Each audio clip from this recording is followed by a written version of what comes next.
Hello students, welcome to Easy Elimu Learning Simplified. My name is Mr. Stanley Mbogo. So dear students, welcome back to another episode, and in this episode we are going to learn something under study skills, and that is using the dictionary.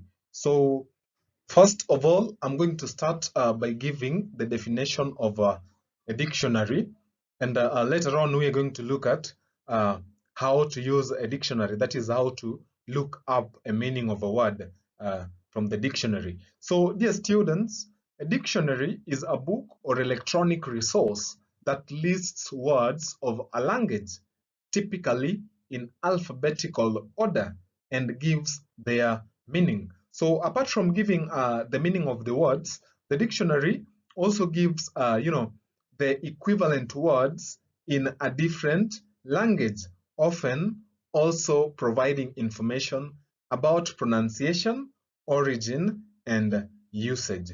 So just like it is said in the definition, words in a dictionary appear in alphabetical order. So you must know all the letters of the alphabet from letter A to the last letter, that is letter Z. And remember, they are 26. So in the dictionaries, we have what we call the guide words. So guide words in a dictionary are words in bold at the top of each page that help to locate an entry word. So how I wish I had a dictionary here to show you that.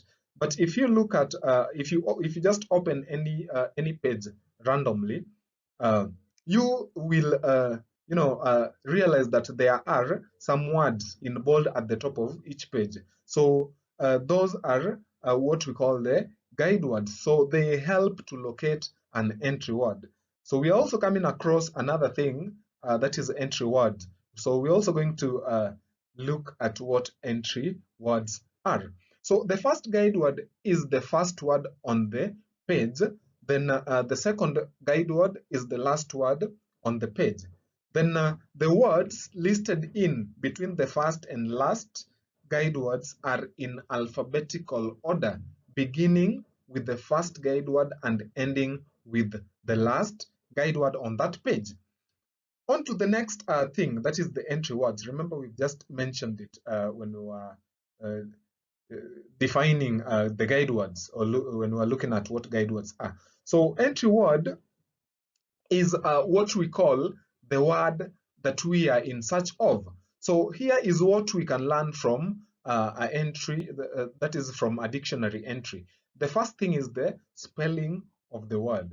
So when you want to look for a meaning of a word in the dictionary, you must know the correct spelling of that word. So we will also learn the correct spelling, that is after looking at the meaning, because sometimes we might make mistakes here and there when spelling the word. So another thing that we can also learn from a dictionary entry is the number of syllables. And when we talk about syllables, we are referring to a unit of sound. For example, when we talk about the word hello, it has two syllables or units of sound. That is, the first one is hell and the second one is low. So they are just broken depending on the vowel sounds that we have in each unit. So a word can be a monosyllabic. We can have a two-syllable word, three-syllable word, etc., etc. So another thing that we can learn from a dictionary entry is the part of speech. And remember that every word is a part of speech. So we have got 8 parts of speech, and that is noun, verb, adjective, adverb, preposition, pronoun, conjunction, and interjection. So something also to learn from a dictionary entry is or are the irregular spellings. Remember that some words have unusual spellings when they are used in certain ways. Example, we can use the word no in present, but when used in past, it will now change to new.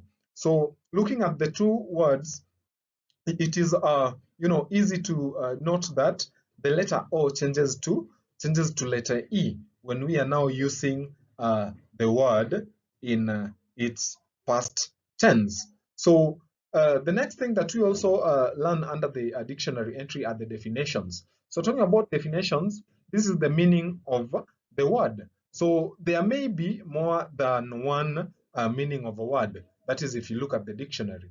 Definitions are arranged by the parts of speech.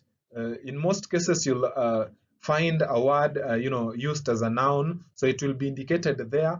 If it is used as a verb, it will be indicated there. Again, if the word is used as an adjective, it will be indicated, because remember, we have got similar words that function differently in sentences. So the next thing that we can also learn from the dictionary entry are the synonyms. So synonyms are words that have the same or similar meaning as the entry word. That is the word we are looking for its meaning. So the next thing is the word history. Word history is also called etymology. So these are shown in brackets, and they tell us from which language the word was derived. So in most cases, you'll see a Greek.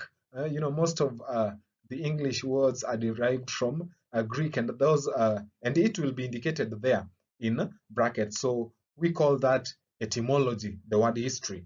Then lastly, another thing that we can also learn from the dictionary entry is the pronunciation and phonetic spelling. So this is where you learn how to pronounce the word by sounding it out. And that is the end of some of the things that we can learn from dictionary entries. Now let us move to the next thing, that is finding words quickly in a dictionary. So in order to find words quickly in a dictionary, dear students, you will need two things. Number one, know the English alphabet perfectly. Then number two, use the guide words at the top of each dictionary page. Remember, we said that the guide words are indicated at the top of each dictionary page. So they are to guide you on where to find the exact word that you are looking up its meaning. So the next thing is finding the right meaning of an English word in the dictionary. So very often, when you look up a new English word, you find that it has more than one meaning. If you are not sure which one is correct, it is advisable that you check through all the meanings and find the one that makes most sense in the context where you found the word. And again, that is the reason why I say that a word can be used, as a verb, as a noun, or as an adjective.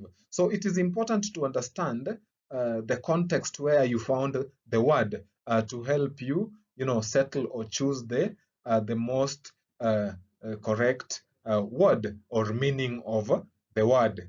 So on to the next thing, finding the right spelling.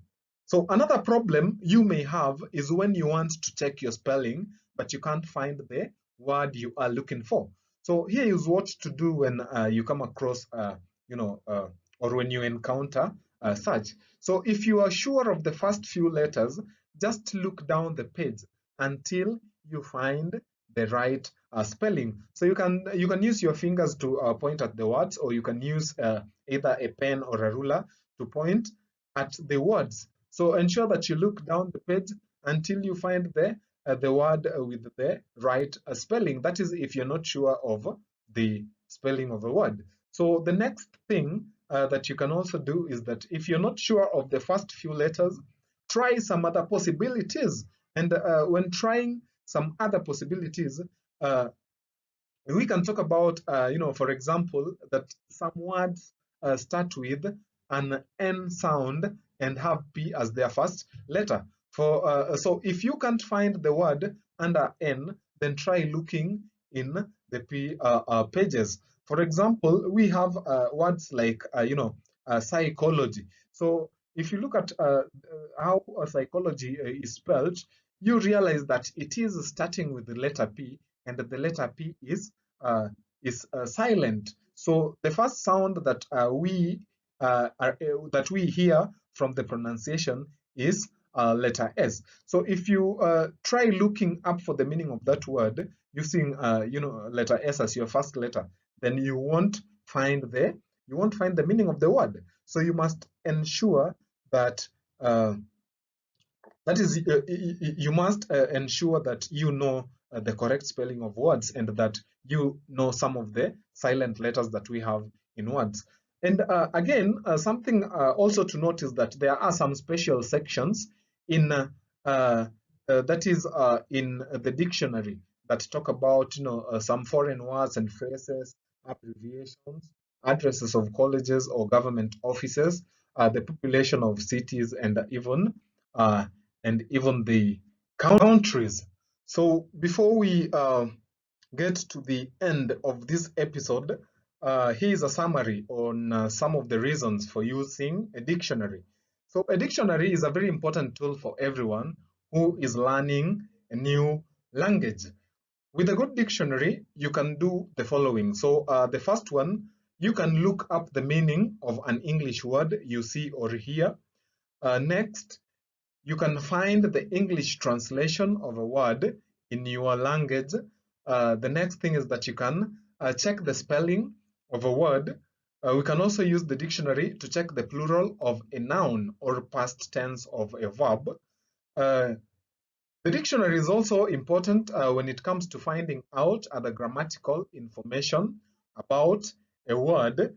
And next, we can use the dictionary to that is find the synonym or antonym of a word.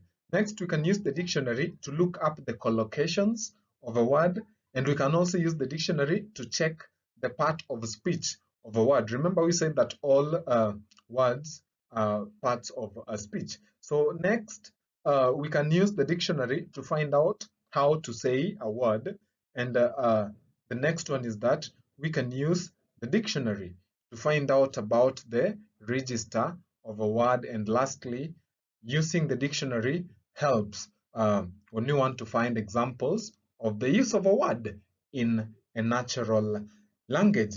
So to be a good dictionary user, however, it is not enough to know what to use the dictionary for. You must also decide which is the best dictionary for any of the purposes listed above. So, dear students, that brings us to the end of this episode. Thank you for watching till the end. And remember to always keep it easy, Alimu. Until next time, bye.